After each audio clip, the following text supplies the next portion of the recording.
So we're recording now. So some things I want to go through. I want to talk a little bit about program enrollment versus member enrollment, adult-only data, all member data, and we'll touch on annual assessments a little bit here, but I have a little bit more detail in some slides further down. So in Caseworthy, when you look up a client, so you do find client and case management, you go to the project enrollments and you get to your enrollment screen. This is the household enrollment. It's not necessarily the individual member of the household's enrollment.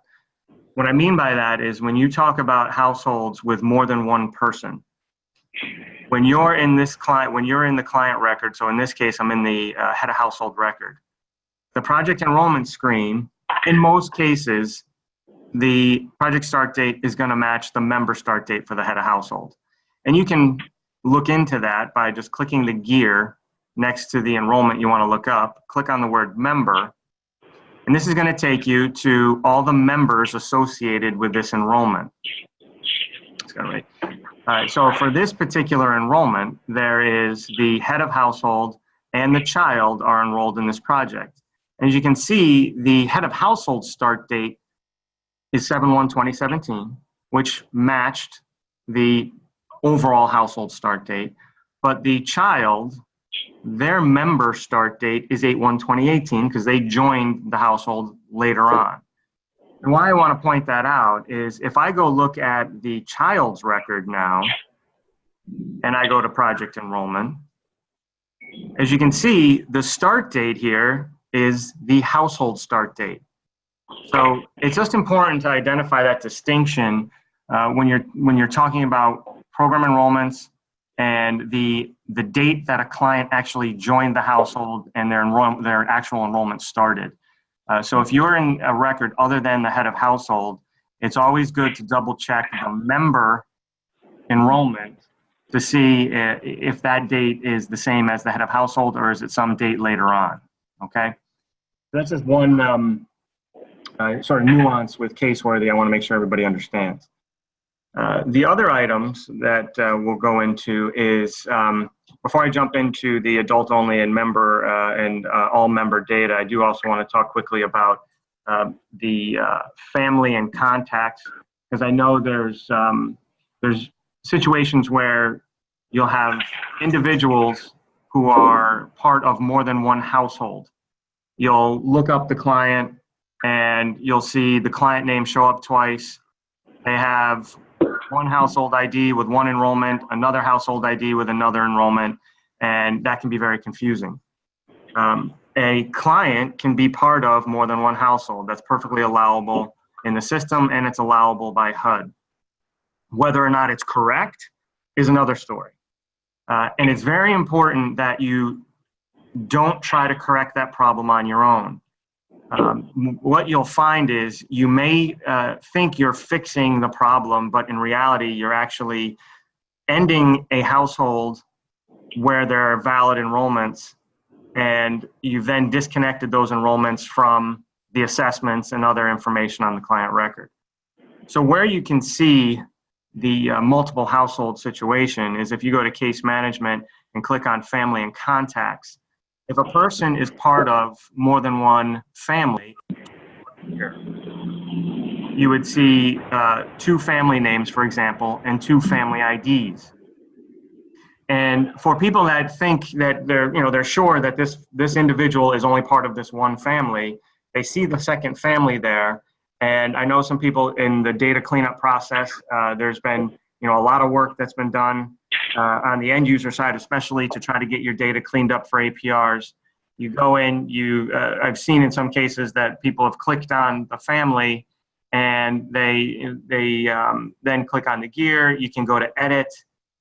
And when you get to the edit screen, you can actually select each member and you can actually end the family by putting an end date here, and it will clear the family so you no longer see them. And now you would only see one family for this particular client. The problem being is that each family may have had separate enrollments And some of those enrollments might have been correct enrollments for your agency, or they might have been correct enrollments for a different agency, because you're now in an open system. So you're now sharing client information across the entire database. So you may be seeing a family with your client in it that somebody at a different agency had created, or somebody had created back in MacLink, and then now it's converted, and now you're seeing it as well. So if you see a situation where you find a client and the client shows up twice with two different family names and you're not sure which one's correct, you can always send in an email and say, hey, I'm seeing this client, 641648, is showing up. And if you go to the case management family and contacts, you'll see all the family information, and you can just tell us the family ID number, and that will help us identify which family you're seeing. If you see two families, tell both family ID numbers. And what we can do is the family ID numbers actually match up with the program enrollment ID number, which I'm going to talk about in a minute as well. And then we can line up and see, okay, which family and which enrollments make the most sense for all the agencies who've worked with this household. The other dynamic with Caseworthy is that when you look at the person icon up in the top left, and let's say your experience with the client has always been as an individual, you've never dealt with these other family members, and you think, oh, well, geez, I didn't enroll these people, why are they showing up here on the left-hand side? Just because when you click the drop-down here, you see your client and then other family members, it doesn't mean those members are enrolled at your program. It just means that in the system, this client has been associated with these two other individuals. Whether that's correct or not, again, is another story. And that's something we can help you evaluate as well. But all you need to worry about to know if these other members are impacting your client is if these other members have an enrollment in your program. So for example, our test client here has several enrollments, a few with Kim Wilson Housing, and then a coordinated entry, and then the enrollment you see here for the Rapid Rehousing Project. So if you wanted to know, for example, if this client here, the child, is impacting the Kim Wilson Housing enrollments, you would just have to click on the child and take a look.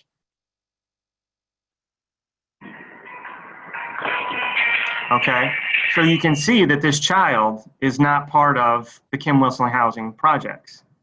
This child is only part of this Rapid Rehousing Project. So you know that just because this child is here, and if you're with Kim Wilson Housing, this child is not impacting your data.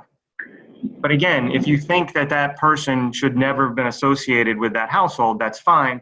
That's something we can evaluate as well.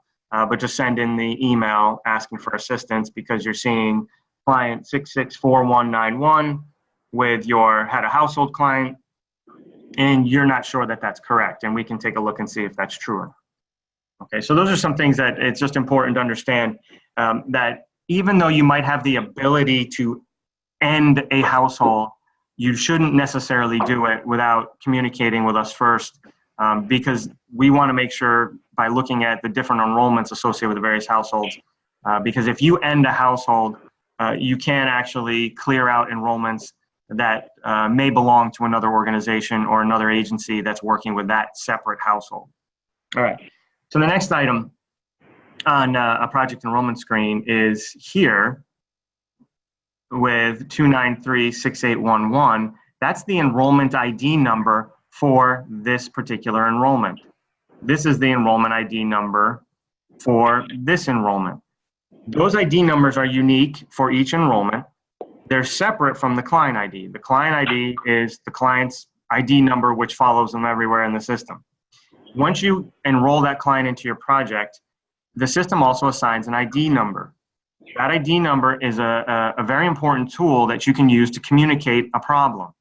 So if you think there's something wrong with this particular enrollment, an easy way to tell us that would be to give us the enrollment ID number along with the client ID. You always have to provide the client ID number. That's the first layer of starting the investigation. But if you give the client ID and the enrollment ID, we immediately know which enrollment, therefore which project you're talking about, And we also know which assessments you're referring to, because the enrollment ID ties itself to all the assessments, and we can see that on the back end. So those are some communication tools to help when you have a problem. Provide the client ID, and if you see the enrollment, provide the enrollment ID. And then we can kind of start diagnosing the issue to see what's going on. If you don't think the enrollment should be there, if the enrollment is dated incorrectly, the enrollment is causing problems on your APR, things like that, that number is very valuable. The other thing that we've seen is the deletion of enrollments. You can delete an enrollment, but it is not a favorable thing to do, because what you can't do is you can't delete the assessments. So when you delete the enrollment, you've orphaned the assessments, and some of you out there, I know we've had these discussions before. And then it does become a bit of a challenge to clean things up. But anytime you delete an enrollment, they always end up here in the teardrop. So those of you, if you're logged in right now, you can go ahead and click on the teardrop if you're in the program enrollment screen. And when you click on that, it will show you the recycle bin. If there's a deleted enrollment here, it'll show up in the recycle bin. And if you deleted it by accident, all you have to do, if it were here, there'd be a little checkbox, and then you click restore. And then you've restored the enrollment, and then you're done. And you've actually brought that enrollment back.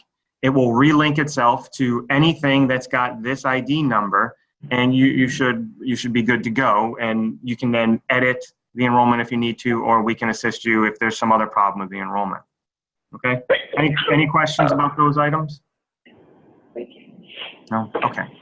All right. So now we'll get into adult-only data versus all-member data.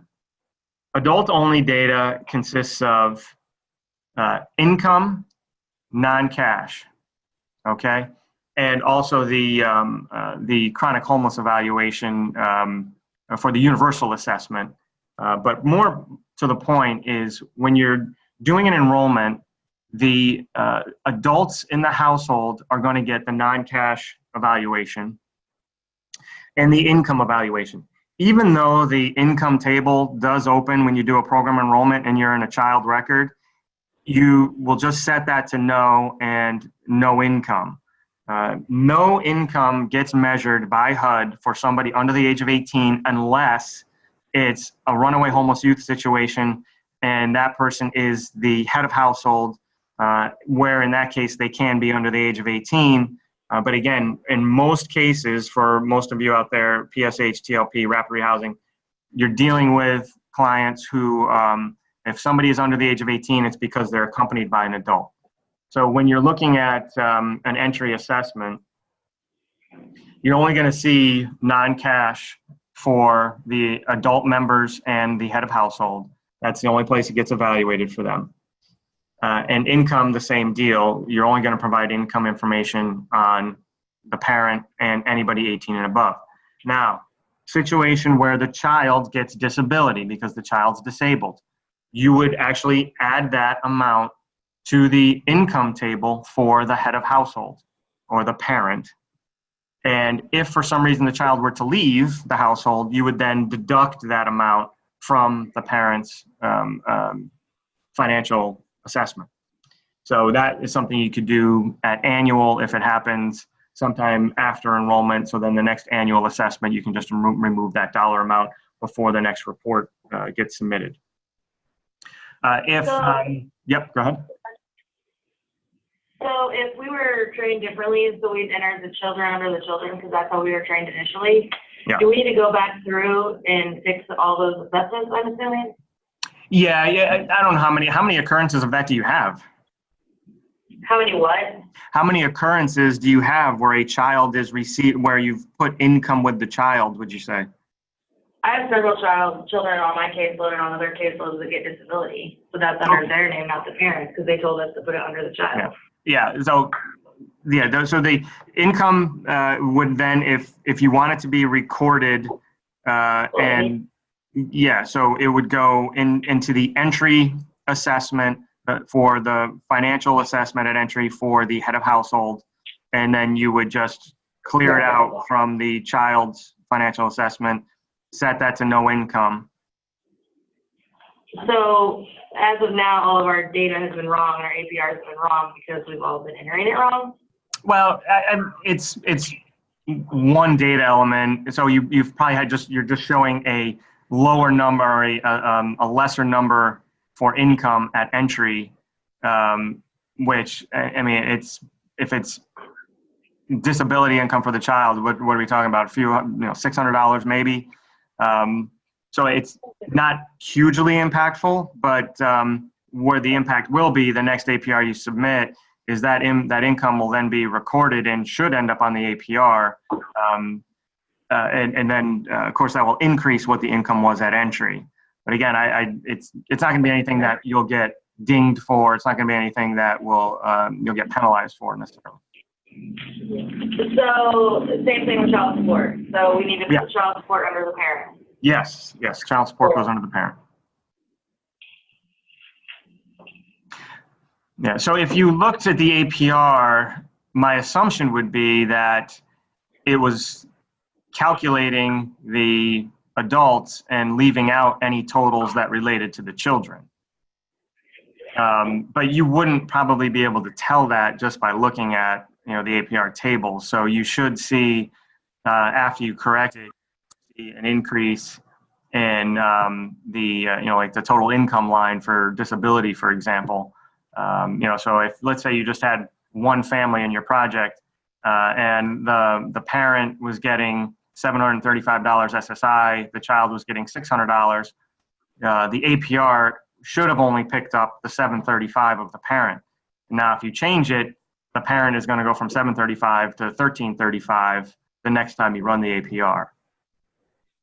Yeah, and that's why I was asking, because ultimately, if we're trying to increase or maintain income, none of that was being calculated on the APR. So it's not showing that we've increased our income in the household, even though we probably had. Well, if you did it at entry, or annual. Yeah, or annual, correct. But it's going to be, it's going to show that you have two choices. Essentially, you could wait until annual and just do the change then, keep the entry income whatever you had, and then update it at annual because you discovered the error. Or you could go all the way back, edit the entry assessment, which would then increase the income at entry, but then it's the income's gonna be the same at annual, and again, it's a wash essentially. Because you're going to be increasing your entry income from $735, it's going to be now $1335. Your annual income is going to go from $735 to $1335. So it's going to be an increase of overall income, but it's not going to show an increase from one measure to another, and that's what HUD does. HUD looks at entry, so it'll say, okay, at entry you had 735, at annual you had 735. In this case, the only change is your entry is going to go from 1335, your annual is going to go to 1335. So you're not showing that there was an increase in income from entry to annual if you update the parent's income, their entry assessment with the child's data, and then do the same thing at annual.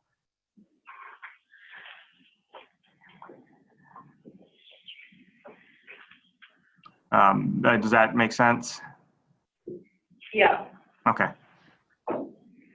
So you do have the two options. You could just update it at annual, and then then it would look like you had a considerable increase at annual, or you could do what the reality is that you then just edit the entry, and then when you update the annual, you'll have the new amount there as well.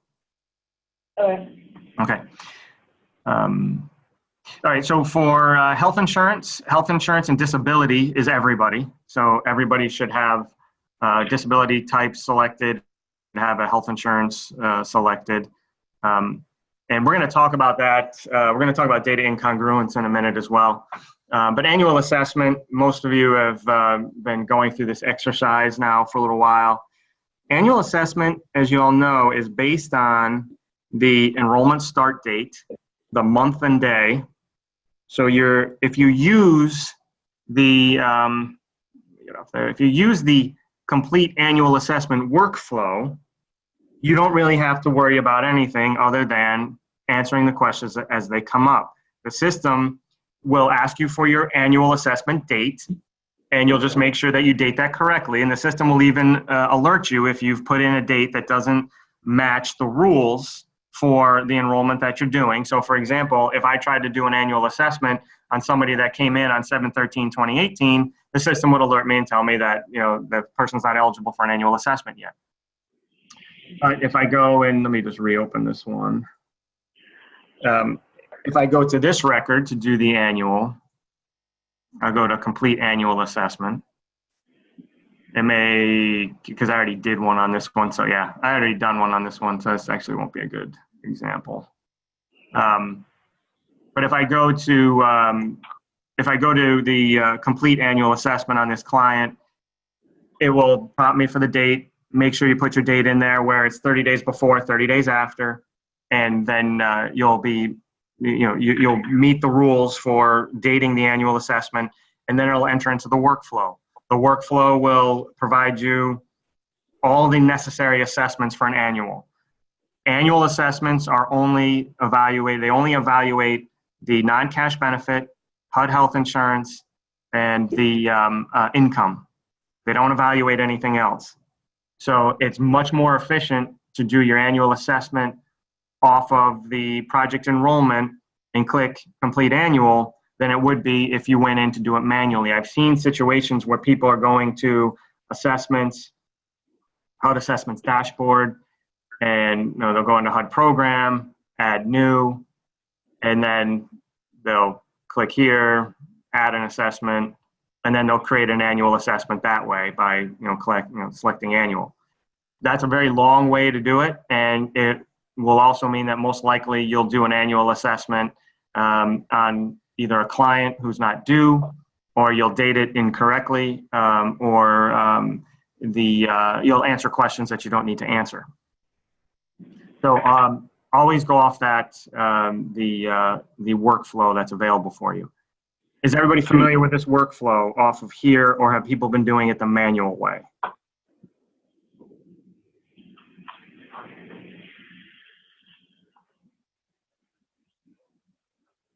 But I mean, I'm just curious to see. I just want to make sure people were aware of this feature. Aware. Okay. Yes. All right. Okay. So the annual assessment is, as I've worked with people on their APRs, has been problematic, and we're going to talk about that a little later on. We're going to actually look at an APR and look at some of the tools that are available to make sure that the annual assessment is dated properly. But if you ever run into a problem, you're evaluating an APR, don't waste more than 20 minutes on one issue. I mean, even that might be a little bit long. I've said this before as well.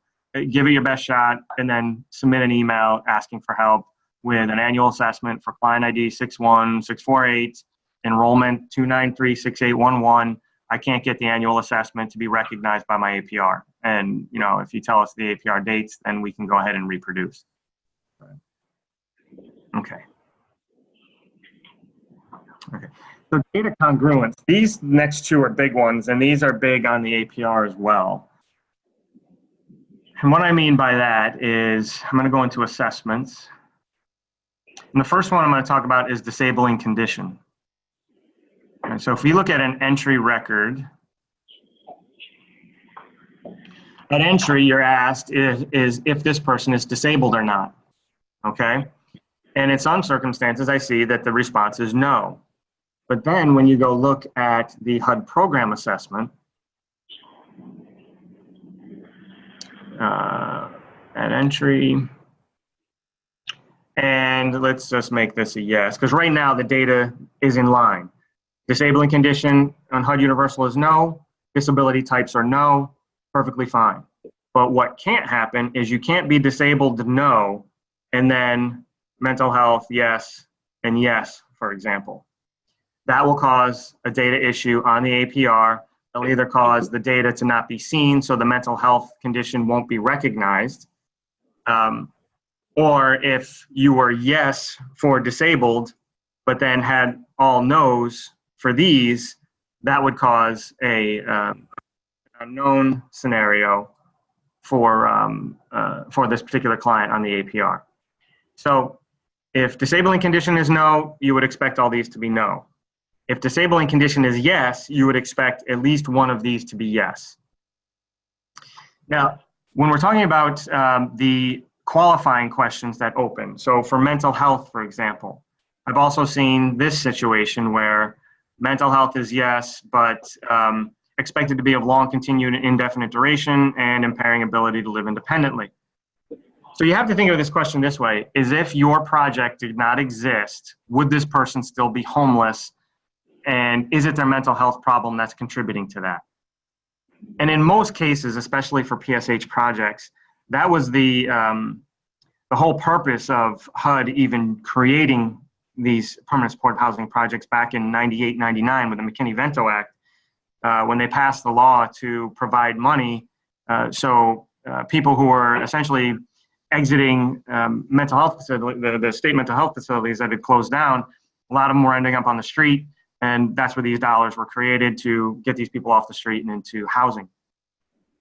So in most situations, if somebody has a diagnosed mental health condition, they're on SSI, they've come from an emergency shelter or place not meant for habitation or wherever it might be, they would probably still be in that situation if it were not for your project, and therefore their mental health condition is impairing their ability to live independently.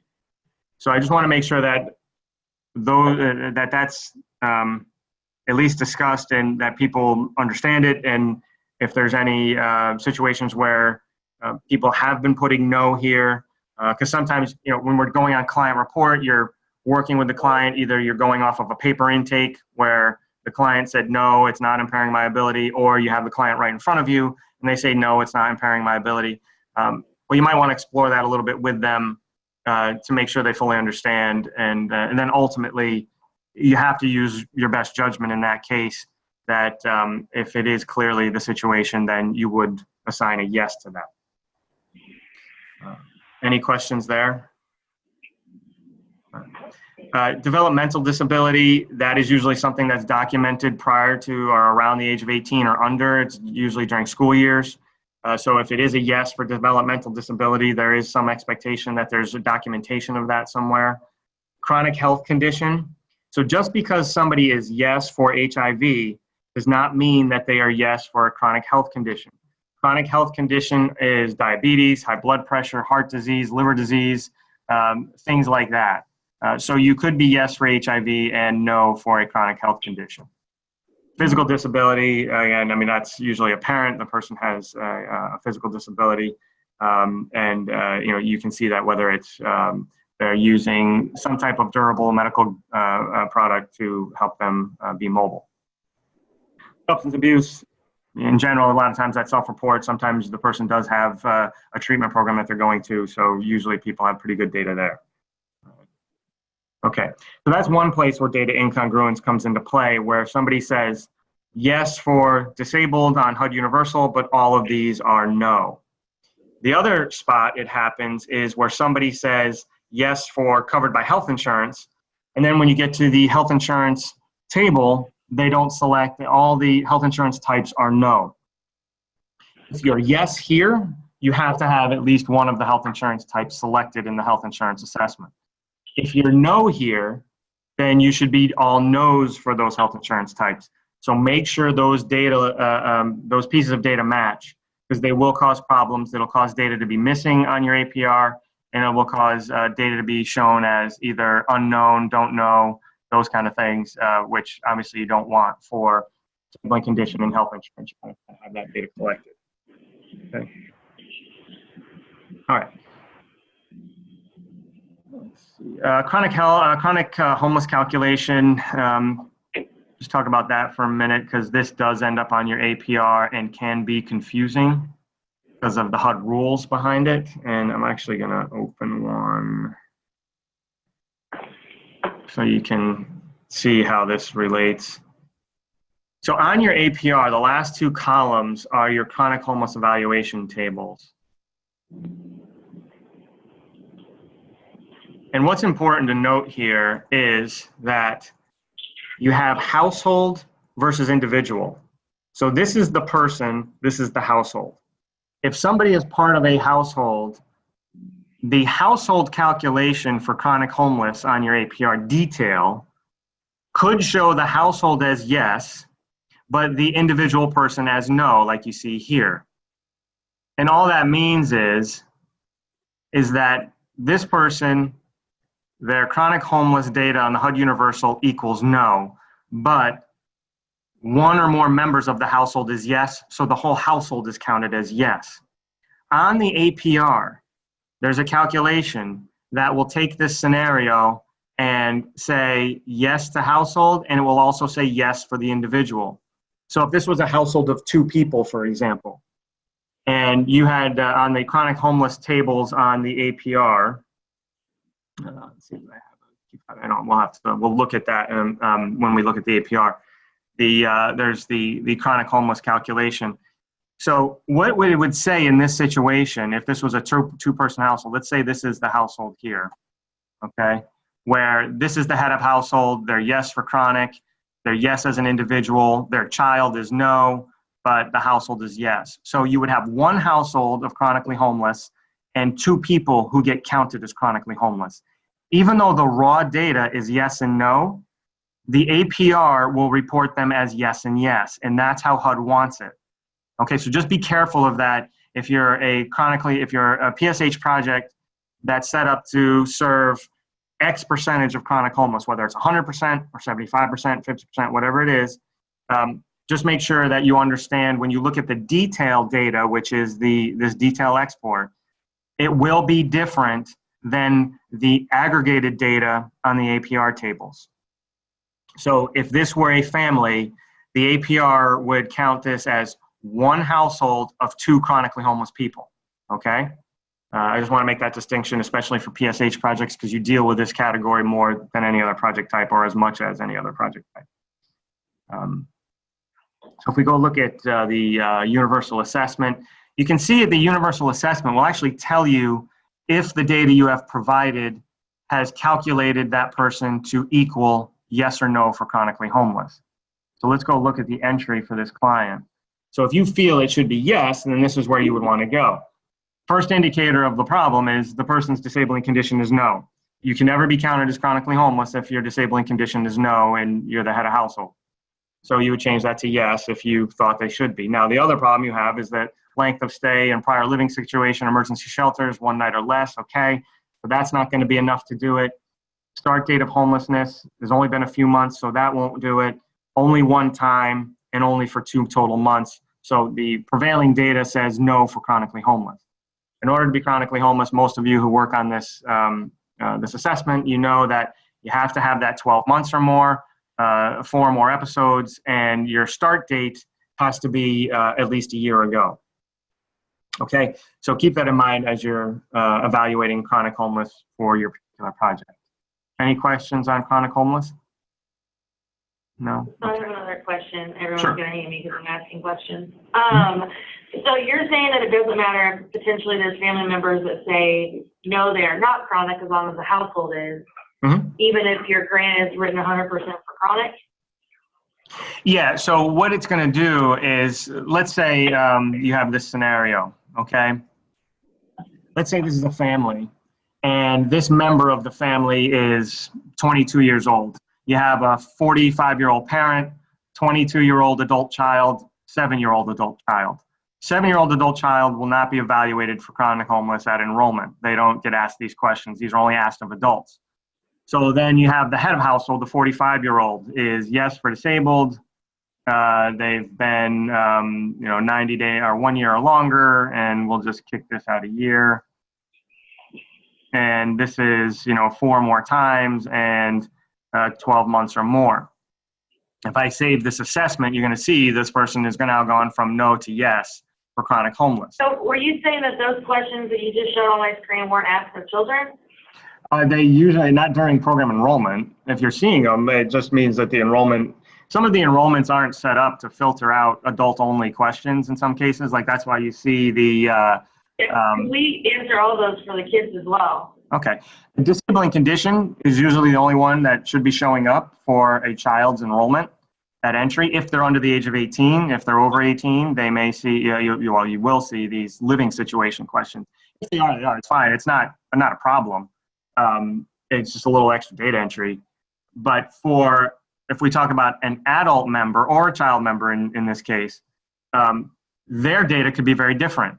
Because, and let's talk about an infant, for example, or somebody, we'll say like a 7-year-old. Let's say the 7-year-old's prior residence was not a homeless situation. Maybe it was foster care, 1 year longer, whatever it might be, but that child's not disabled, okay? Then they're going to generate a chronic homeless value of no. Same thing with the 22-year-old. They could generate a chronic homeless value of no.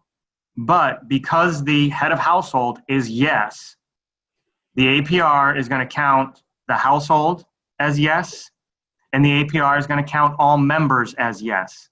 The HUD rule is if one member is chronic homeless, all members are chronic homeless. The detail is only showing you what the data looks like in the assessment, not what it's going to be on the APR in this case.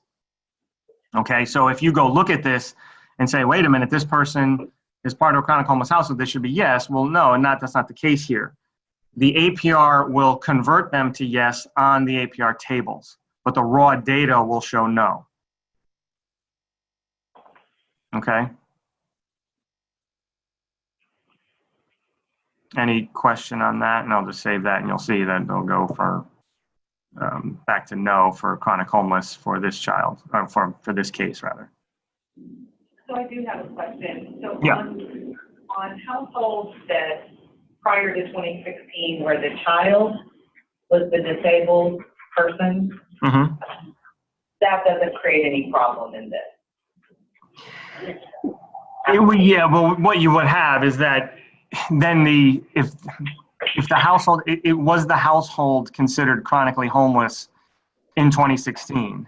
Okay, so as long as you have the data for the child that shows that the child is disabled and the chronic homeless history is there, it should register that as chronic homeless. So we would have to look and see that your universal assessment collected that data for the child. And then I had a similar scenario, Ramona, as well, and I was instructed because the child was, but it didn't pull because the child had a household. So I had to go back in and make it so that I had a household, even though that household, quote unquote, isn't the disabled one, the case where they would not pull that family as chronic because it was the child that had the disability.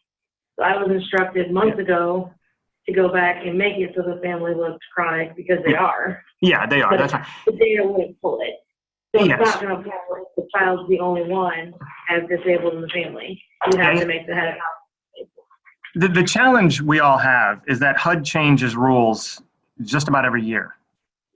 And so you have enrollments that happened under one rule, that then a new rule comes along, and the client, for PSH project especially, the family's still enrolled with you, and then the expectation is that you're going to go back and edit that so it now meets the new rule, because now at one time when the rule said for chronic homeless it's this, but now it's that, then you have to go and edit.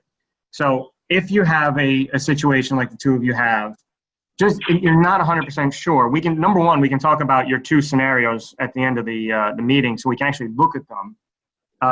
And if we don't have time to do that, we can set up time. You can either send me the client IDs, I can look it over with you, and we can set it up in a way that makes sense for how the household is set up, and that should resolve the issue. But we can look at these two towards the end if you guys have time to stick around for a few minutes just to look at those records.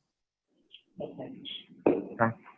But yeah, so essentially, if one member is, all members are. HUD is pretty much. So they sort of erased a lot of the rules that used to limit the chronic homeless value. All right, we talked about enrollment ID. And I know another one that has come up occasionally is this notion of adding a member to an existing enrollment and exiting in a member that leaves but other members stay. So in the PowerPoint, I provided the steps or the steps that you would go through in Caseworthy to go and exit somebody from a family while enrolling somebody to a family after an enrollment is done. And why that's important is, I'm sure this has happened to some of you, where you've started an enrollment and you get halfway through the enrollment and you realize you forgot to add a family member. Or for whatever reason, you thought you added the family member, but you're not seeing the member show up during the enrollment. You go through the entire enrollment and you have a 3-member family when you should have 4. All right, not a big deal, easy to resolve. All you need to do is follow the steps that are going to be here for you. Is you click on case management, then family and contacts. You click on family, the icon for family. You're going to click on the gear, and then you're going to click on add and enroll family member. I'm going to show you that now. So as we said, it's case management, family and contacts. Click on the family icon. Click on the gear next to the family name. Make sure it's the family name that you want. So if you have multiple families, double check to make sure you're clicking on the right family. Then add and enroll family member. And this will launch the program enrollment workflow. And you go right into it. You just add that one member, and that's it. And that member will be added to the household and to the enrollment. Okay, and then you're done. Another note about the teardrop up here. If you're in a workflow, this teardrop has different options than it would have in other screens. So it modifies based on which screen you're on. So when you're in an enrollment and you need to exit an enrollment, resist hitting cancel down here and resist Xing out up here. You should hit your teardrop and click exit workflow. If you are in the middle of an enrollment and for some reason you get disrupted, there's somebody pulls you away for some reason, you don't have all the data you thought you needed, or maybe you don't have all the data in front of you that you thought you needed, you can actually save your progress in close, and then it will put the assessment in pending status, and you can come back and complete it later. I actually just clicked out of the workflow there. Go to program enrollment. Okay, so in this case, I have a pending status for this particular enrollment. If you saw this, because let's say you saved progress in the middle of a workflow, if you just click on assessment pending, complete entry assessment, it will bring you to the assessment that the last one that you completed. Okay, and why that's nice is then, as long as all the data is there, you just hit save, and it's going to take you to the next screen in the progression of the assessment. Okay. So now, if you needed to exit a member who is in the household, but everybody else is staying, then it's program enrollment, click the gear, click member, click on the member's name, and then complete exit assessment. So as we said, so click gear, member, and then all the members in the household will come up. You select the one you want to exit by clicking on their name, and then complete exit assessment will launch the exit assessment workflow for that particular client, okay? So HUD Universal, you won't be triggered to answer anything. There's no universal questions that get asked at exit when you do the exit using the correct workflow. And you just save, it'll bring you to the HUD program screen, HUD Financial, HUD Health, and you'll be done. And that will exit that member from the enrollment. All right, so those will be available on the slides for you to use when you have that particular problem. You guys don't need that. All right, any questions on the stuff we've covered so far? I actually want to make a note, though, that we're going to evaluate chronic homeless. There we go. So we don't forget.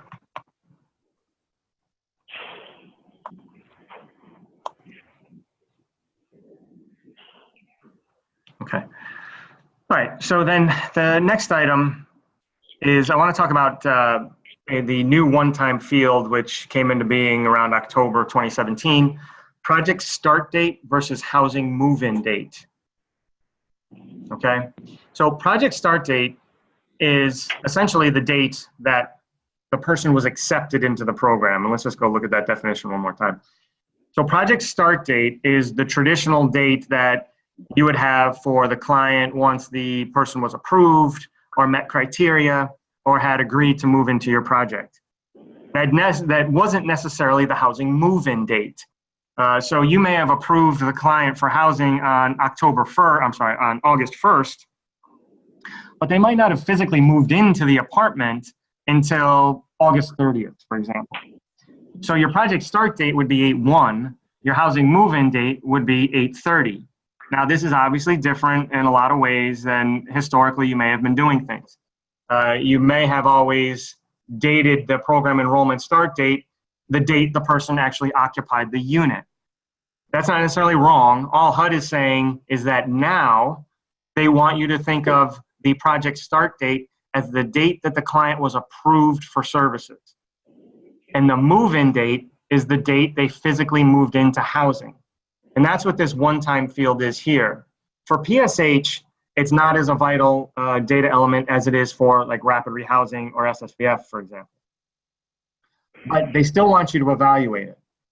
So anybody that came into the project prior to October 1, 2017, caseworthy would have been responsible for automatically updating this one-time field, the move-in date to equal the project start date. Let's see if that opens. So my move-in date would be 07/01/2017 because this was prior to the new rule. Okay, and that's all. If it's blank for your client, that's all you would have to do is click here and fill in the move-in date as equal to your project start date. If this were some date after 10/1/17, and let's say, so this person was accepted to the program on 7/22/2018, but the move-in date was, let's say, oh, I'm sorry, that's a path.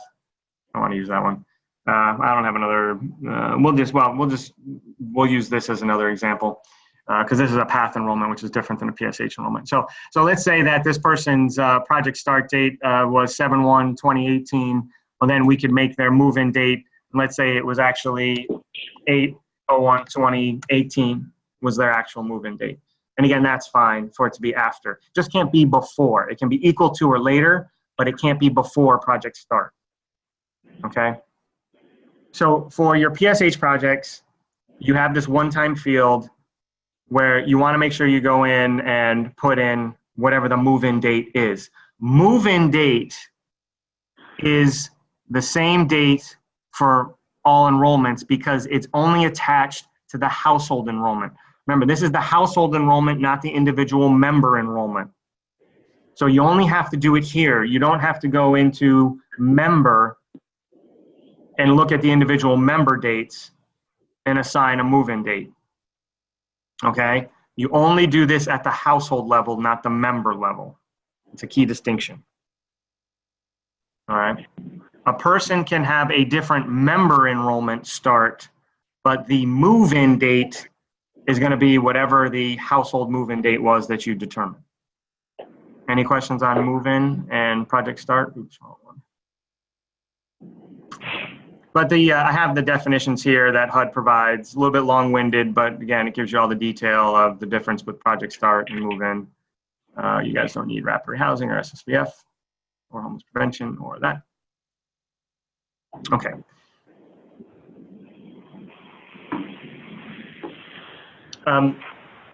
Does anybody want to do a program enrollment, or do you all feel pretty strong about your program enrollment prowess?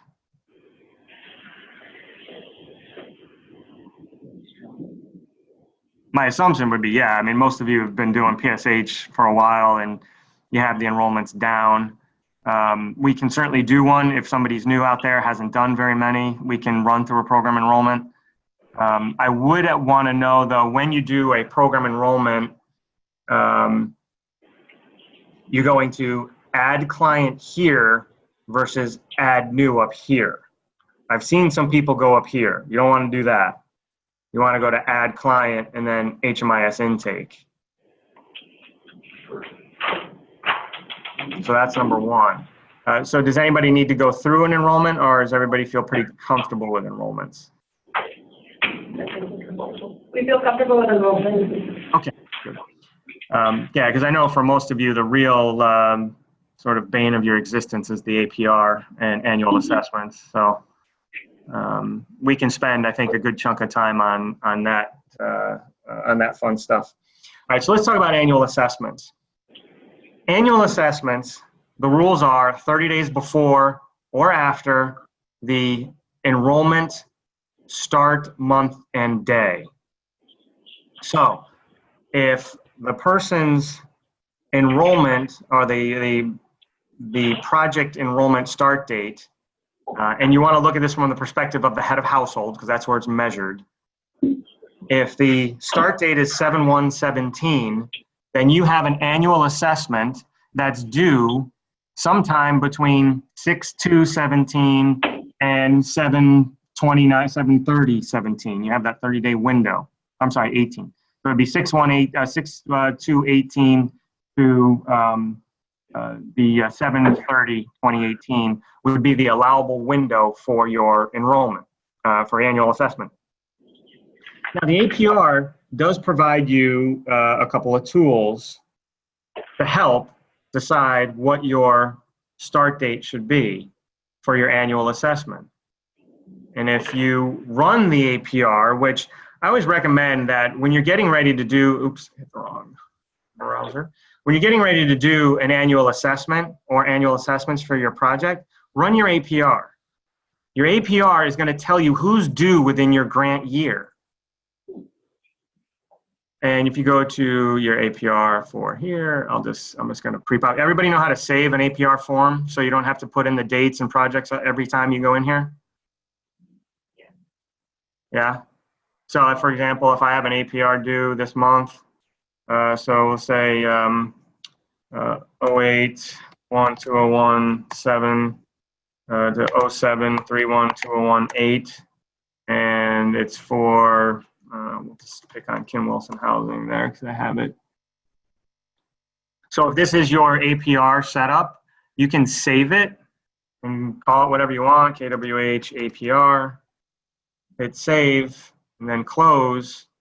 And then if I leave this screen and come back, because I want to rerun the APR for some reason, come back, it should be in this list here, KWH APR. It'll pop you everything, and I just hit report. Okay? So that's a nice little feature. It makes your life as the APR evaluator at your agency much nicer than what. Actually, let me use Salvation Army because I know what they're. Thought I had one. Yeah. Let's use that one. Let me set this up. So it makes it much easier when you're going back and forth on an APR for a particular project. And the nice thing is also, once you've edited something, you never have to close this APR. All you have to do is refresh it. And we'll talk about that as well for those of you who haven't used the refresh button. Okay, so here's your basic APR. I always like to export the APR to Excel. The primary report is what it's considered. And I start here with my evaluation. Obviously, first thing you want to look at is, does the client count make sense? If it does, then you can continue to move forward. I will point out that those of you who have projects where children have aged from 17 to 18, once they become an adult, they no longer get counted here, they get counted here, okay? They're 18, so they're an adult child. They're still part of the family, but they just don't get counted in the child bucket any longer. And that's a key distinction because a lot of your projects, there might be age specific where once the household has aged out, meaning there's no more minors, you may have to get some guidance from HUD on whether or not you can keep serving them or what the rules are to keep serving them. But just so you know that if you are evaluating your project and you see 42 children here, but you say, wait a minute, we have, I ran my APR and my APR says I have, 48 or 47 children. Well, the caseworthy does not change, nor do you have an option to handle a situation where you have a child who's gone from 18 or 17 to 18 or 20 for that matter. As you can see, the 20-year-old is still identified as child. There's no adult-child distinction So age is really the distinction of whether or not somebody's an adult. So don't just get caught up with that. If you're evaluating your APR and you know you have 43 children, you look here and you isolate your child column. You know, you isolate your child column and you say, hey, yeah, you know, that I've got 47 people that show up as child. Well, that's because some of those children are in children by label, but not children by age, okay? And then the other thing too is if you see this with only children, it means you have a problem with some of your records. You have some children who've been disconnected from the household enrollment, and you'll need some help fixing that. I would definitely say, especially if you had a number this large of households with only children, that you definitely ask for help on that, because we can probably fix it fairly quick, which it might take you some time to diagnose and figure out what to do with the child records. So a couple of things to identify if you deal with families and children. All right. Then next, usually the demographic data is usually pretty accurate. You just want to be on the lookout for any don't knows, data not collected, missing values. Otherwise, you have a 95%, well, you have a 5% cushion, I should say. HUD allows for 95% accuracy on almost all the UDEs, other than disabling condition and veteran.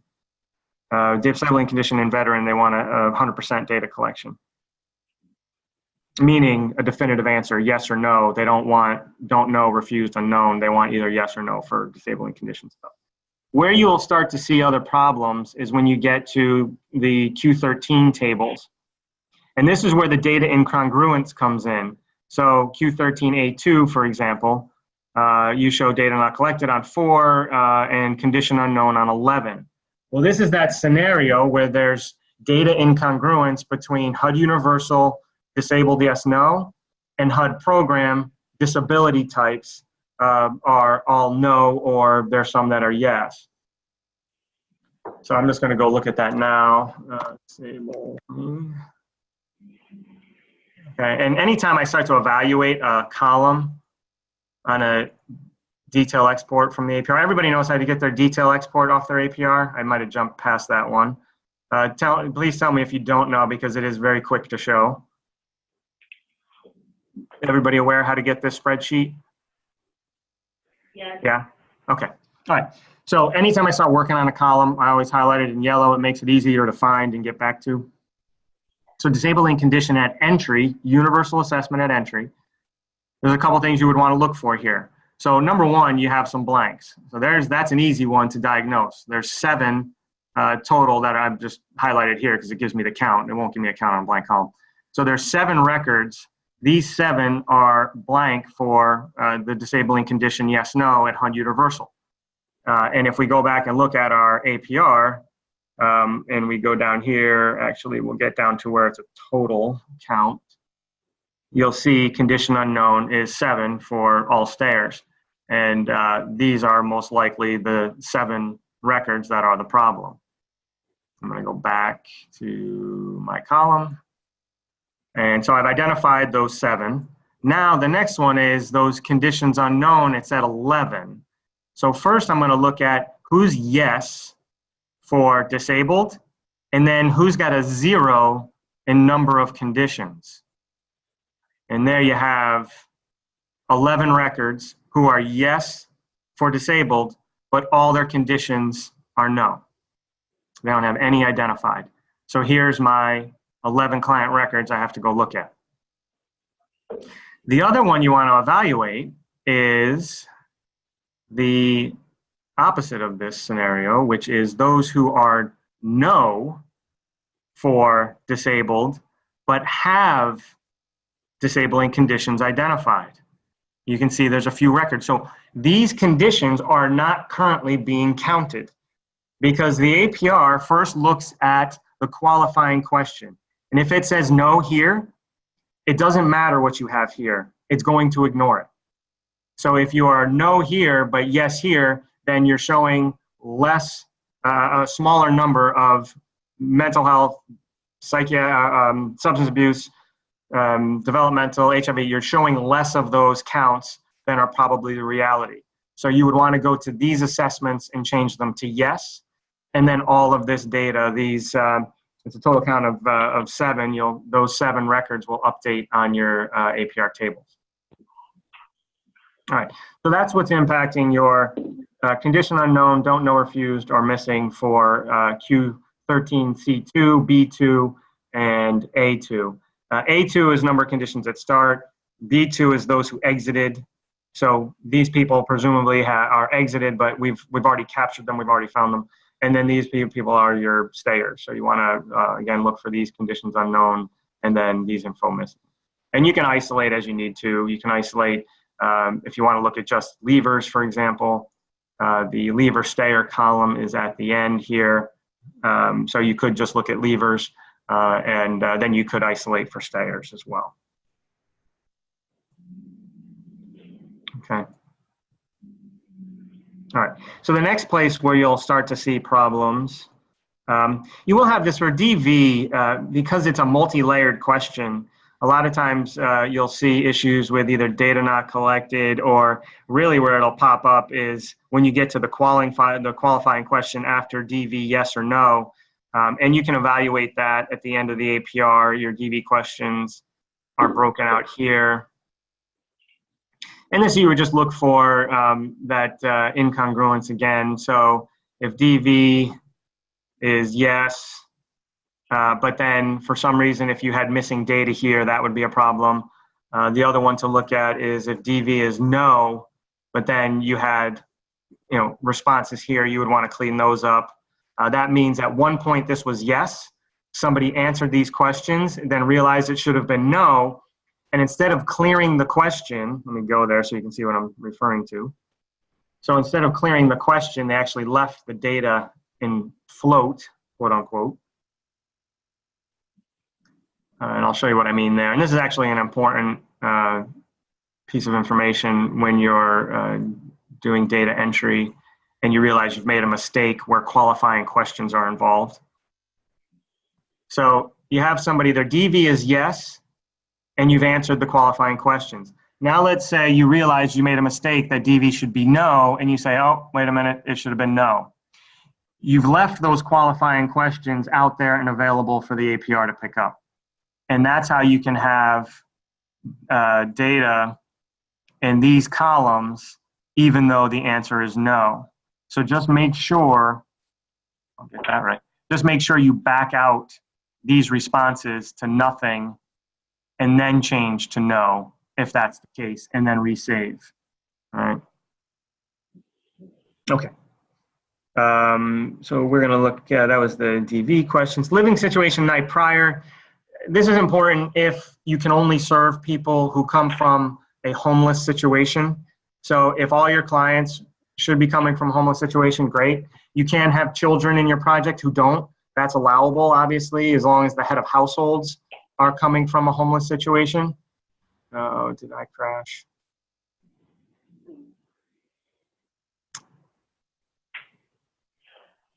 I did. Shoot. Why does this keep happening?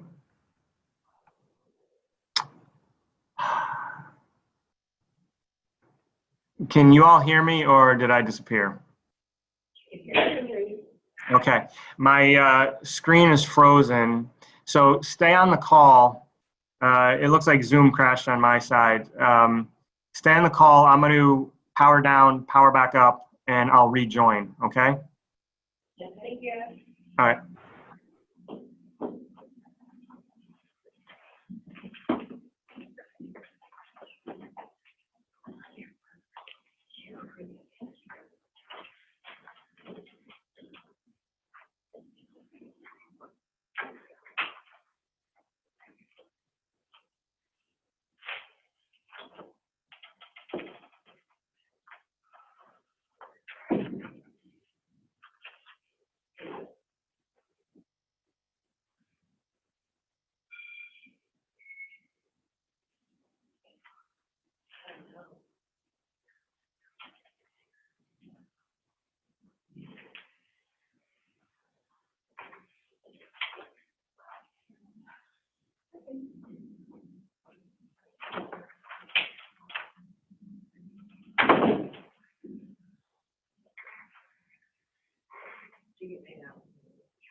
Yeah, I remember we mentioned something from the but with all the areas,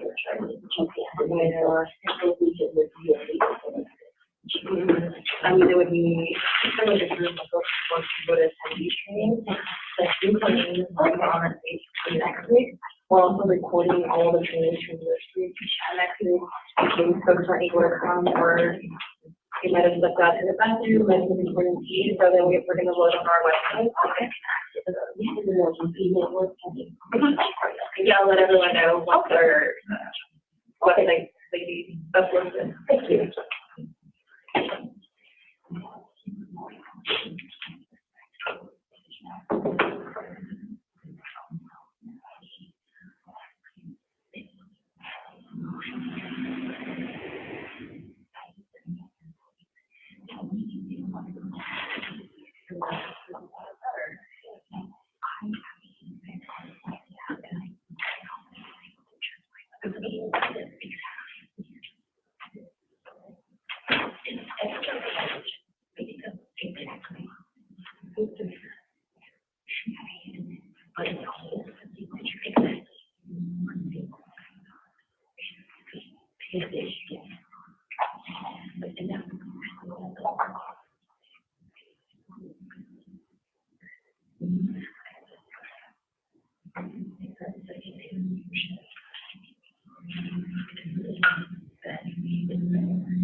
All right, I'm back. Can everybody hear me? Yes. Okay, sorry about that. Let me get logged back in.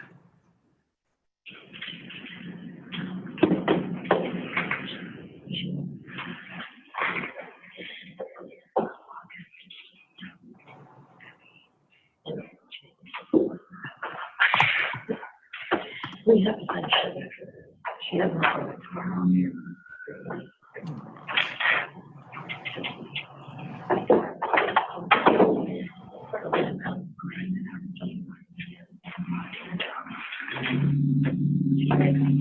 Okay. All right, you should all hopefully see my screen again. Let me get back here.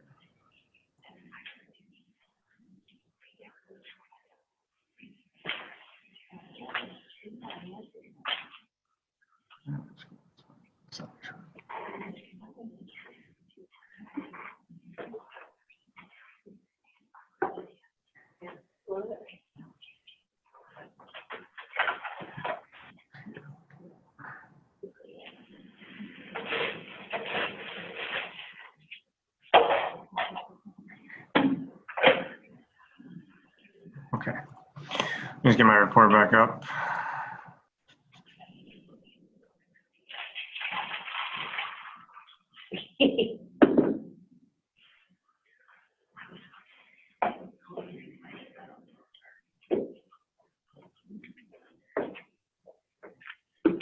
Okay. All right.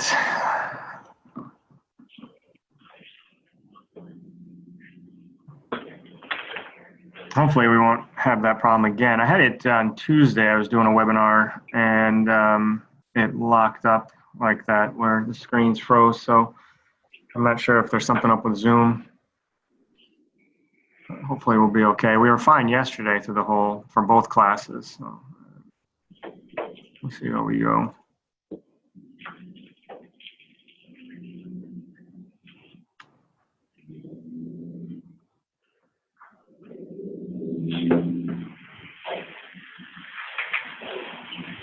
And where's my...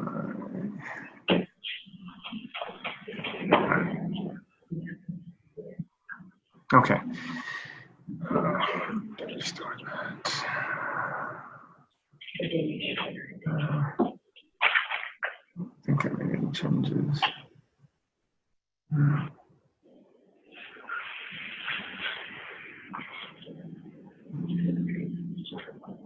Okay.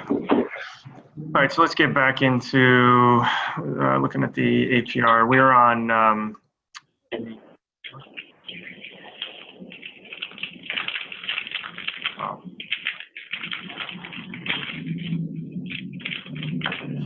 the prior residents, so where they were prior to enrolling.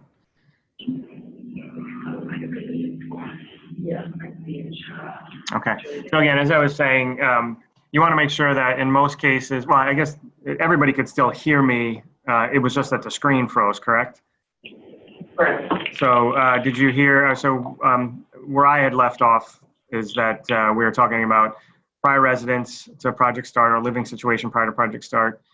For your projects where the people have to come from a homeless situation, you just have to make sure at the very least the head of household has that designation, because if you're dealing with children, it's very possible the children came from an environment different from where the head of household came from.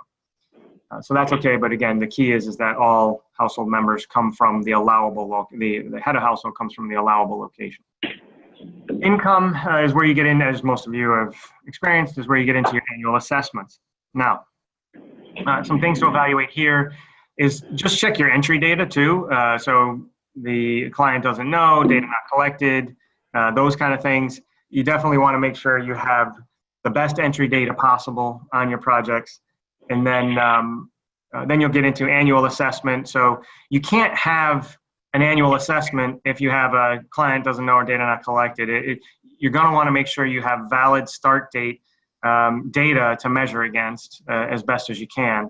And then the system will tell you how many people you have due for an annual assessment.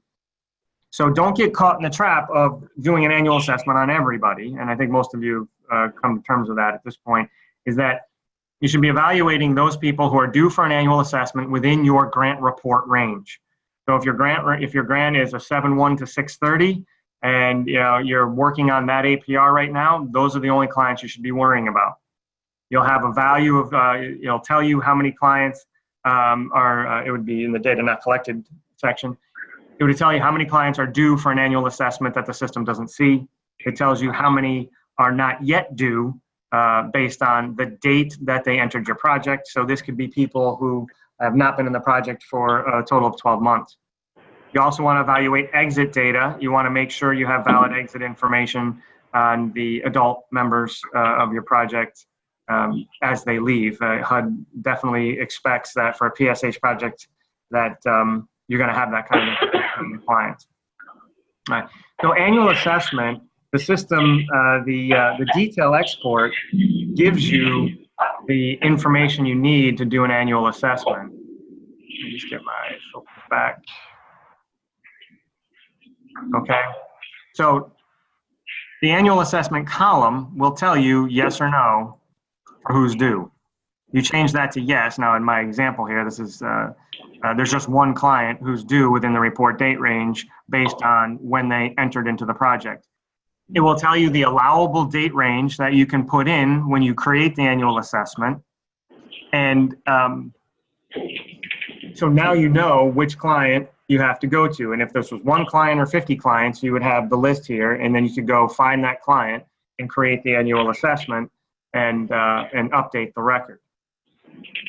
Is everybody aware of that and the detail that it shows you which client is due? Okay, so if you didn't, that's great, because then this gives you one extra tool, and it also provides you the date range that you need. So one of the hazards I have is a lot of times people, when they're evaluating their annual assessment, the system says you have 25 people due for income. On this detail export, you go right to the income column, and you have the income at entry, the latest income is your annual assessment column. And they go here and they isolate all the blanks, and you say, oh my God, there's 45 clients here who need an annual assessment at income. Well, that's not the case. Income's only, number one, it's only measured on adults. So before you even look at who's due for an annual, you want to first isolate by the annual assessment column. That's why I always highlight it, because it makes it easier to find. You always want to isolate by annual. And then the next thing you would want to isolate by, if you're evaluating income, you would want to isolate by age, not by their status in the household, child, adult, or head of household or other member, not by here, but by the age at last entry. So you wouldn't want to look at annual assessment, yes, income column, because that income latest column is still going to show child records, because all you've asked the system to do is tell you who's due for an annual assessment. Children are due for annual assessments for HUD health insurance. All adults are due for annual assessment for HUD health, non-cash, and income. So if you're evaluating your income table, okay, you want to make sure you isolate just adults. And that would mean you would have to isolate everybody 18 and over, and that would be your true annual assessment update that you have to worry about for your APR. Once you've done income, then evaluate non-cash, because non-cash is also adults. Once you've done those two, then you can go down and worry about your HUD health insurance, which would be all members who are due for an annual, adults and children. Okay, so then you wouldn't have to isolate just adults any longer. You could take off that filter and you could evaluate for all household members. Okay, any questions about those? All right, length of stay is pretty self-explanatory. This one is just for rapid rehousing, so as PSH you don't have to worry about it. Okay, the next kind of cool thing is I want to show you is that, let's say you find this client record that you have to update. You find this client, you do the update, you go and you look the client up and you update well, let's talk about an annual assessment first of all before we go to that step. Everybody told me to use the annual assessment workflow, complete annual assessment. So you go and do that. Then once you've done that step, you can go back to your report and just click this refresh button. So leave your report window open. Don't close it. Click refresh. That will refresh the data, and the annual assessment you just created will then populate the report, presumably, assuming it was dated correctly and those steps are done correctly. That'll save you a lot of time from having to go back to the report screen, reload the report, rerun the report, and then see what you did. All you have to do is just keep this open in the background, refresh it, and it saves you a lot of steps. Okay? Now, when it comes to the annual assessment, let me just get the other thing that's important to note, and I have a note on it here, let me get down to that. And this is where I see an occasional misstep with the annual assessment. And that is in the dates around the annual assessment. And why I want to point this out is that people will do an annual assessment. Let's say you're running your APR, your APR date is 7/1/17 to 6/30/18. You go out there and you do the annual assessment, but the annual assessment is dated for 2018, and you don't have any annual assessment that lands within this date range that goes from 7/1/17 to 6/30/18. You do one that's dated, 8/1/18, something like that, because you've done it manually, you haven't gone through the workflow. You say, oh, I've got an annual assessment, why isn't it working? It's because it's, number one, it's not dated correctly. Number two, it's not dated within the report date range. You want to make sure you have an annual assessment for every year over that anniversary date for the client. So if the client came into your project in July of 2015, you want to make sure you have an annual assessment dated July 2016, July 2017, July 2018. You have to have an annual assessment dated within the year of that report range, okay?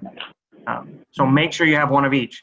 If you go and you look and you don't see an annual assessment dated in 2017, but you see one dated in 2018, it doesn't mean that 2018 is being read by the APR. So make sure you look at that annual assessment column for allowable dates, and make sure you have something that falls within the grant report period.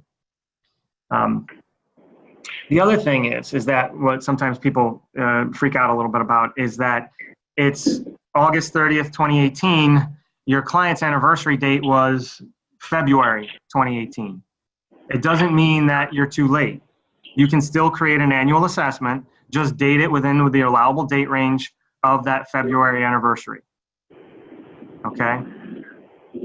So that's why it's really useful that maybe, twice a year, run your APR, see who's due for an annual within that APR date range. You can update them then, or at least a month before your grant year end, run the APR to see who's going to be due within that date range. That'll help you start the process. And then, as always, you have 90 days from the end of your grant year to prepare your APR and submit it. So the worst case scenario, the day after your grant year ends, so 7/1/2018 for a 6/30/2018 end, run your APR and start cleaning up the data so it's ready before that 90-day mark to upload to Sage. Any questions on annual assessments? No? All right. Let's dig a little deeper into our friend, the APR. Okay. All right, so there's more than the primary report, which is what we're looking at here.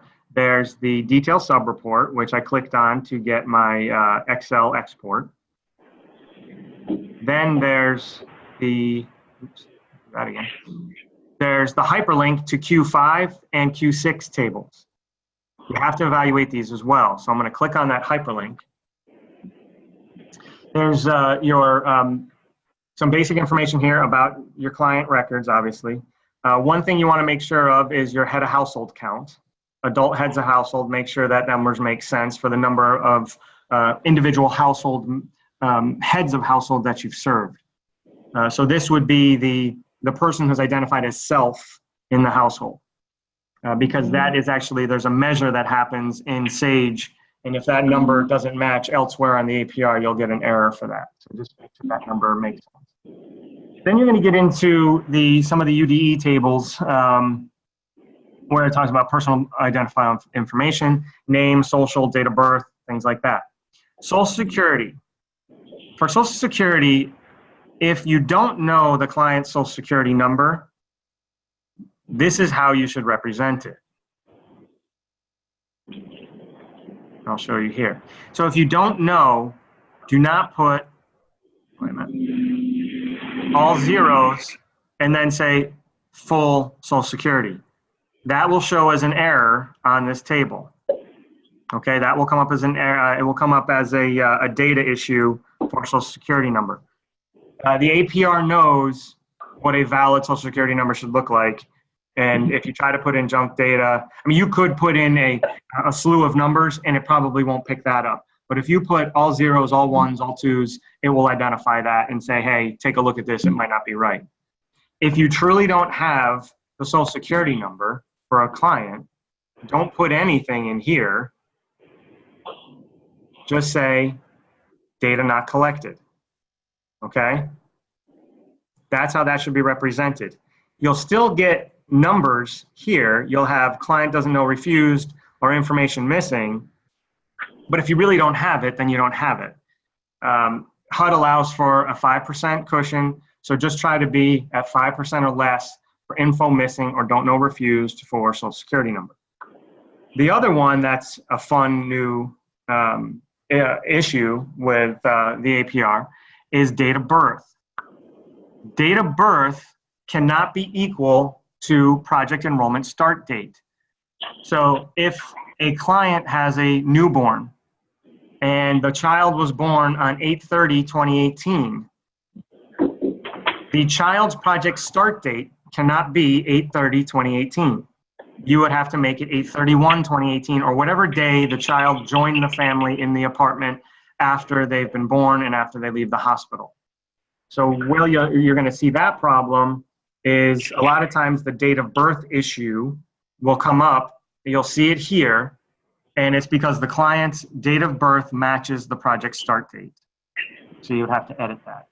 And the nice thing about these tables, if you click on this link, it actually brings you to the client IDs and tells you the problem with the ID, and you can just go to the ID, then you go back in, find the client ID, and you fix the problem. The next place where you're going to see issues is going to be with income and housing data. You're going to see income problems. Well, let's talk first about destination.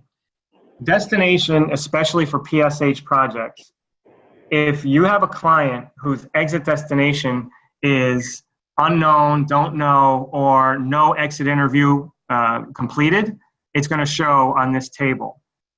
The assumption for a PSH project is that you've developed a relationship with the client and you're able to get quality exit data on that client when they leave.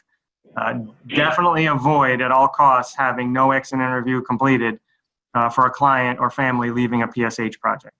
It may happen, but again, that should be a very small number. Income and sources at start. If you have an income and sources at start error, it's because the project start date is different than the entry assessment date on the financial assessment. And we'll go look at that. So if you look at your project start date first, we'll go there.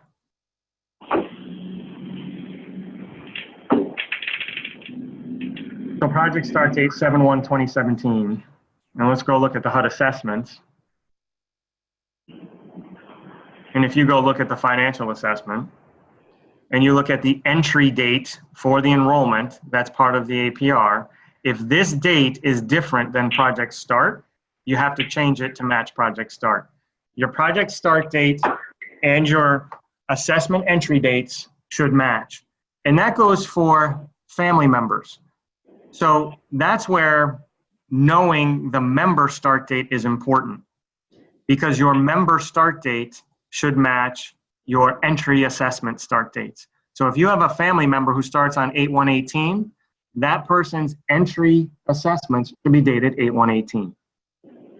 So if they're not, they'll show up on this table as an issue.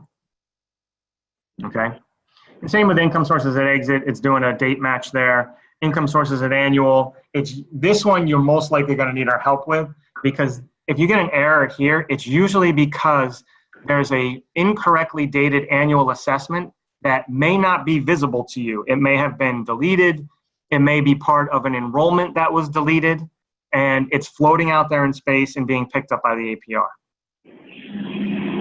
This is your chronic homeless table. This is only going to evaluate if there's a problem with a chronic homeless calculation, one of the variables there. So generally, rarely see a problem there, but if you see a problem there, it'll tell you the client record, and again, it's looking at don't know, refused, missings. But if you're 100% sure the data is there, it might be, again, because of a floating assessment out there somewhere. Timeliness. Timeliness is one of the newer tables, and this is looking at the project start date, okay, versus the effective start date. The project start date is the date you give it. You know, the client, you give them a start date of 7/1/2018. but you don't enter that data into HMIS until 8/1/2018. So you have an effective start date of 8/1/2018 and a project start date of 7/1/2018. That's telling HUD that the timeliness of your data entry for that client was 30 days apart.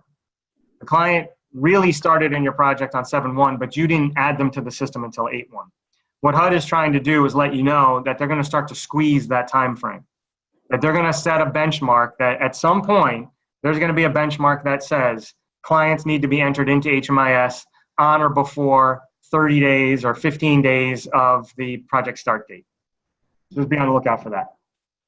Next one is for emergency shelters you don't have to worry about. All right. The last table, and I'm kind of navigating up here. I should point these out. So if you want to move to the end, to the last page of any of these reports, you just click this arrow with a line. It takes you to the last page. If you want to do page by page, you just click these arrows. If you want to go back to the primary report or the parent report, you click this arrow in the circle. If you want to refresh the report because you just fixed some data, then you click that. Okay, so I'm going to go back to the parent report.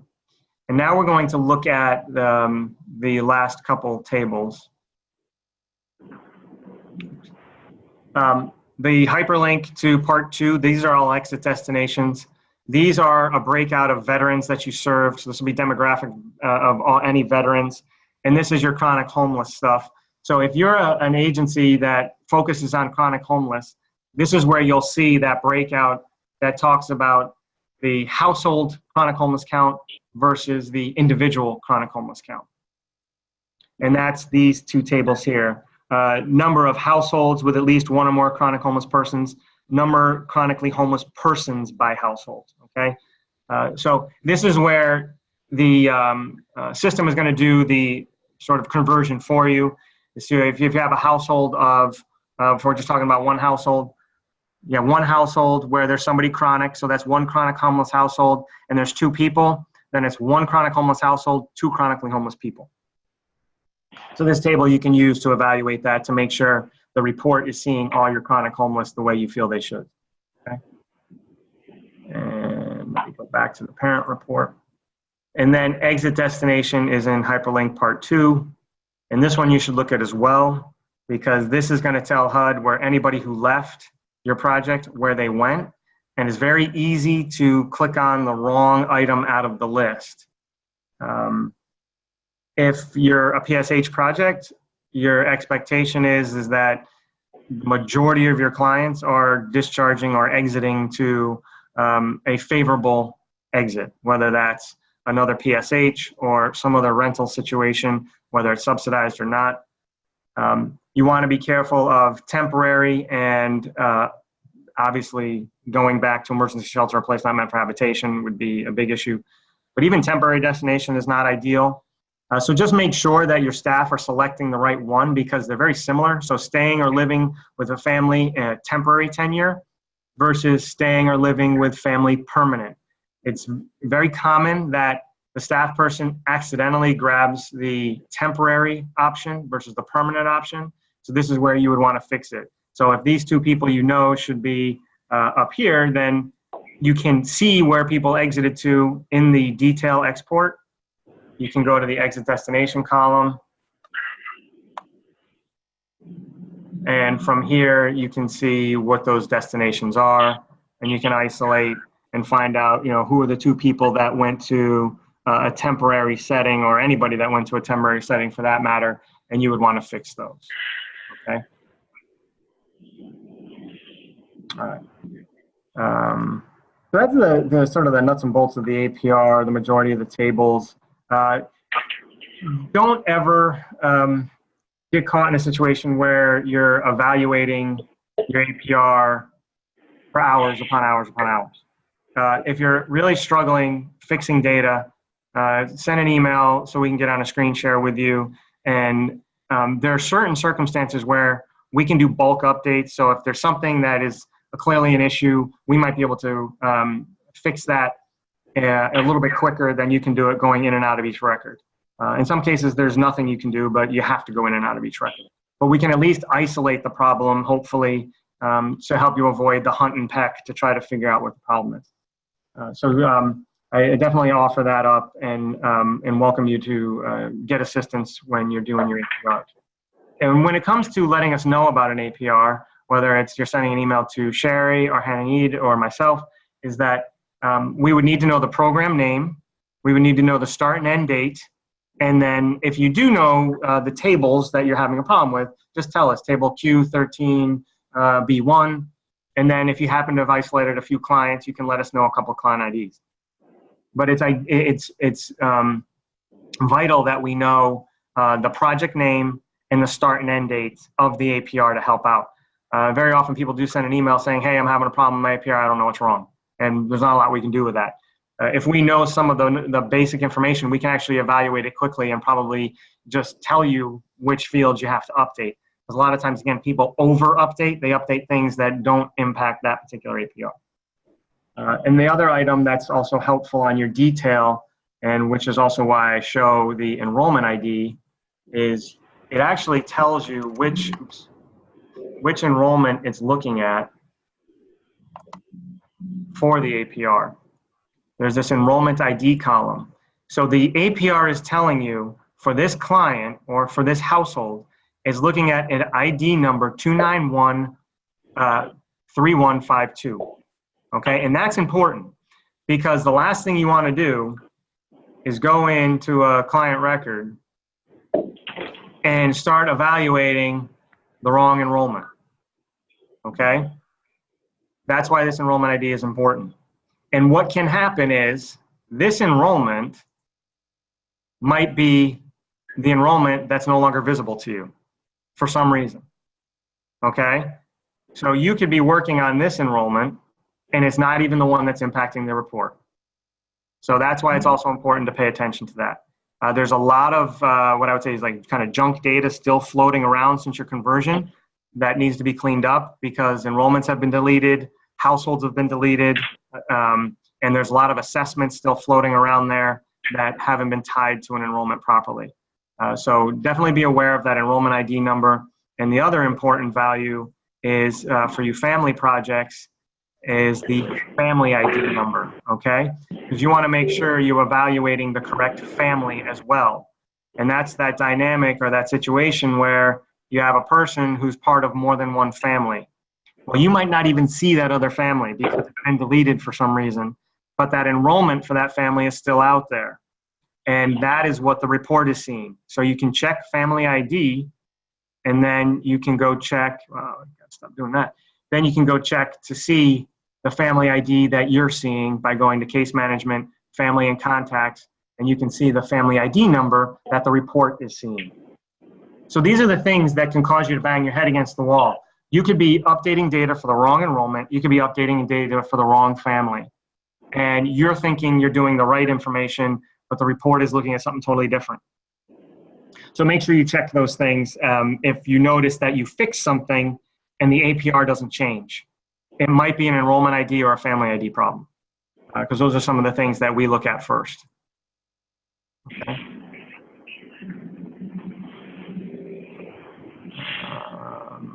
Let's see if there's anything else. Yeah, we looked at all these. Yeah, so that's just about everything there. Is there anything that people want to go through, practice, take a look at that we didn't cover? Any questions you've run into that you haven't had a chance to talk over yet? Can you talk about in the APR how the length of stay is calculated? Because every time, even before case worthy, that was a constant issue of it not being correct. Okay. So length of stay is going to be based on. Not that part. I'm sorry, say it again. Not that part, the average down there. Oh, yeah. Okay. Yeah, the average and median. I would have to get the code, the exact coding spec to look at and make sure I address it correctly. I can put something together. I can draft something that will tell you exactly what the report is looking at when it measures average length of stay. Yes, I just want to make sure that we're calculating it when we check the same way. Okay, sure. Yeah, I can put that together. Okay, great.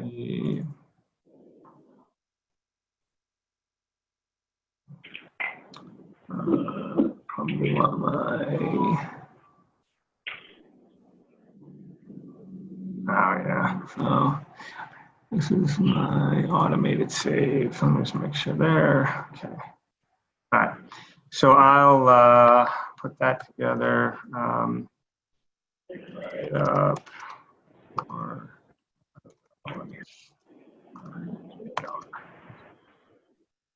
And I also had what child records and CH evaluation was the other one we had to talk about. Okay. Yep. Anything else that anybody wants to, let me get back here, to review or has a question about? So when we're running like the monthly compliance reports and it shows like we have those errors under the income thing, but then when we go back and check it, it looks like all the income assessments are there and it's accurate, and we'll email Mark and then they'll fix it on his back end. Is there a way that we can learn how to kind of clean up some of our data on our own? Or do we always have to just email it? Because then it's like, I don't know. It would depend on the error. I would have to know specifically, like we'd have to look at an actual circumstance. But when you say Well, they compliance, just fix them. So that's my question. Like we emailed it, Mark fixes it, and then they're fixed, but I don't know. I don't know what was wrong okay. or Yeah, why I it would- was showing us an error. Yeah, then I would just ask them to maybe give you an idea of what the problem was. It might have been something you could have fixed, but there's many cases where it might not have been. But when you say compliance report, what report are you referring to? Like we have to do the monthly compliance report. I can show you, go to compliance, go to report. That, the one that's right. So go down. The data quality report. Yeah. So this actually brings up a good point. It is also really important because there's several fund reports to, and I wouldn't expect you to be able to pull that out of your hat right now as I was talking about it, but try to make sure when you send the email that you say the exact name of the report as it appears in HMIS and the exact name. Yeah, that's fine too.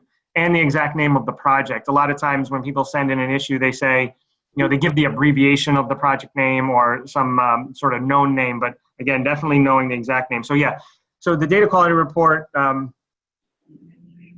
if you run into a problem here, in general, this report follows a lot of the same rules as the APR that the Q5, Q6 sub-report off the APR. It's only Q4. Yeah, right there. Yeah. Q4 is the one we always have issues with. Right.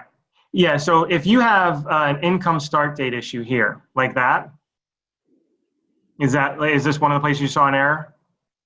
Normally I think it's either start or annual, but then on the, click on it, so do the sub-detail report and do what it's saying, the error message. Well, it's got actual client data, so I can't, because we're on the It's normally saying income assessment not attached or null, but then you go into the actual assessments and it's there. Yeah, so most likely, my guess would be, is that there's a problem with the numeric link between the enrollment and the visible assessment. And I'm going to show you from the backside here what I'm talking about. So every enrollment, as you know, has an enrollment ID number. That's this number here. Every assessment has an enrollment ID number and an assessment ID number. So you have the enrollment ID and you have the assessment ID.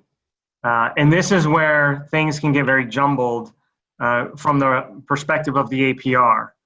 So you might not even see the annual assessment or the assessment that the APR is looking at, which is why Mark or myself would have to fix it on the back end. I'll usually say what happened. I'll usually say, hey, yeah, you had a deleted assessment that the APR was still reading, or you had an assessment that was disconnected from the valid enrollment, something along those lines. But what you're going to have for, I would say, for a period of time, because you guys converted technically last year, but there's still a lot of sort of straggler data that is going to show up here and there that's going to need to be cleaned up from the back end. But in most circumstances, or in some circumstances, you can fix this problem if it's related to the project start date and the assessment start date not being the same. That is something you could fix. Okay. Okay? And I had that same problem, and Sherry helped me with it, and I was getting error messages there, and she told me I just had to go into the financial records and resave it. We tried that. It didn't work? And I don't know what they did on yeah. the back end. I just, like I said, if we can fix things on our own, I just sometimes feel that it's easier. But if it's always where it's more on the back end and we can't, that's fine. I just didn't want to create work if I didn't need to for somebody else. Right, no, exactly. Manually sensitive, so we had to delete a second assessment that was created, so you couldn't see it from your view. But the back end, it was like a floating one, so that was creating the. And that was fine because at the beginning, they kept having us delete enrollment. Yeah, it was like Yeah. assessment, Okay. error. Okay, that makes sense now. I didn't have it with Anthony. I think we had to go in and delete a lot of the assessments that you could invisibly see on the case manager or system admin. Okay. And I go through like a different view and then kind of delete those because it was kind of like, I guess. So, Okay. Yeah. So what I will say is this, is that there will be a time in the near future where giving you all as end users more power on data cleanup will be reasonable. But right now, because of the state of the data since the conversion, there's cleanup on the back end that really needs to happen before. And really deleting enrollments should have, it was the same mistake Connecticut made. When we converted, delete enrollments is a out-of-the-box feature that Caseworthy allows. It allows the user to delete an enrollment, but they should also have you delete assessments, and you can't. So what we found out in Connecticut is that users were doing just that. They were deleting enrollments that they either screwed up or thought were wrong, and we ended up having to do all this cleanup for like the first 3 months after the conversion. And then we took that ability away until the system was much cleaner. So, but yeah, definitely, there's a lot of savvy users out there that you guys could easily fix the stuff we fix. And when I say we, I'm meaning Nutmeg and Mark together. But no, go ahead. Sorry. I just wanted to point out the notion of resaving an existing assessment. In some cases, that will work. And how you have to do it, you just go into, whether it's financial, universal, whichever, you physically go to edit and then let it load and then save it. Sorry, I got to select the income amount. Save it here, check the income amount, hit save. And there are circumstances where that will fix the problem. It doesn't do it all the time, but sometimes it will. Okay. This is just random, and I don't know. You've been working with Caseworthy clearly longer than we have. Is it ever a possibility to when you would do like a Doreen financial assessment to have that data like pull forward in reports?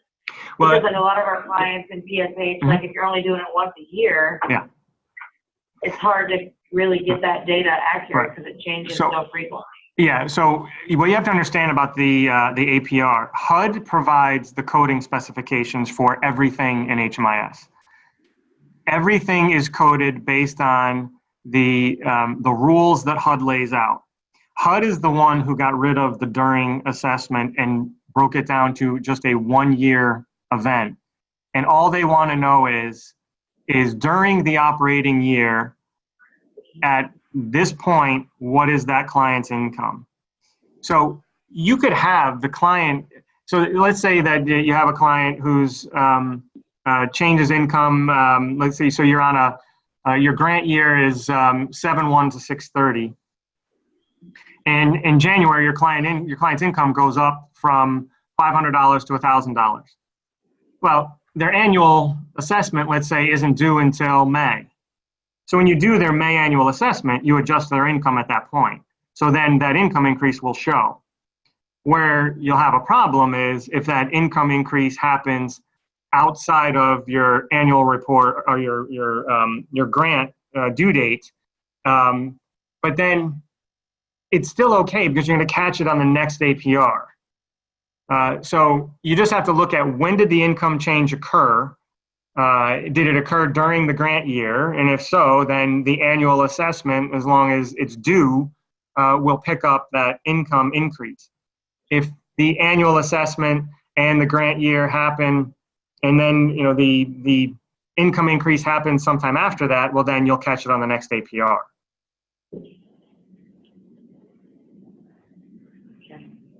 So is there a situation where you had a client's income occur that you weren't able to show on an annual assessment?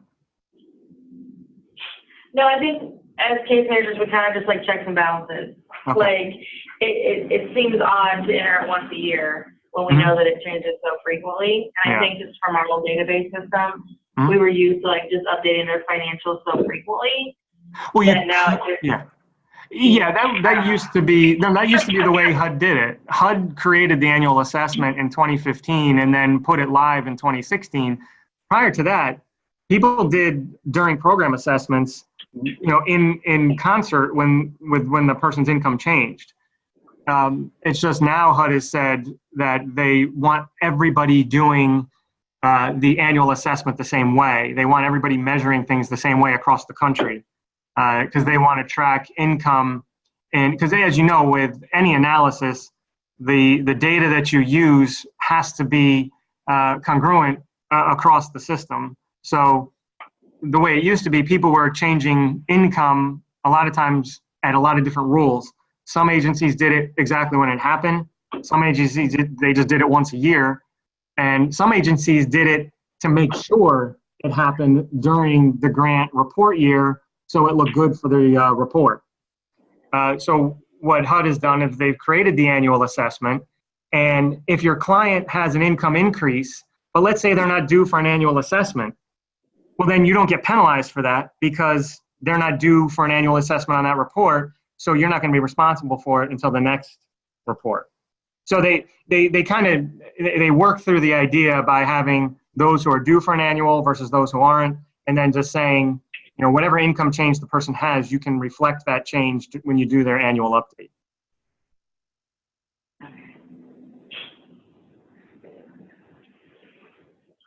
That's an important thing to keep in mind and to understand, is that whether it's Caseworthy or some other HMIS out there, they all follow the same rules that HUD puts forward for coding, for the types of questions, how the question's asked, and then how the data lands on the APR.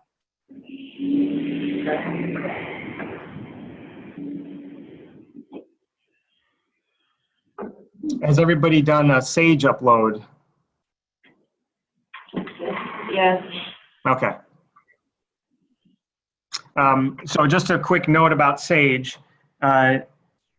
Nor Mark nor Nutmeg has Sage rights, quote unquote. So if you have a Sage issue that is not APR related, there's something, Sage, you go into Sage and a grant ID is wrong, something is wrong there, you have to obviously go through the Sage help desk to get support on that. But let's say if you upload a Sage report and Sage shows a validation error saying that, your head of household count on table 1 doesn't match your head of household count on table 8. Well, that's something then obviously Mark or Nutmeg can assist with. But as long as you all have had the fun practice of uploading to Sage, it's a pretty user-friendly database. So,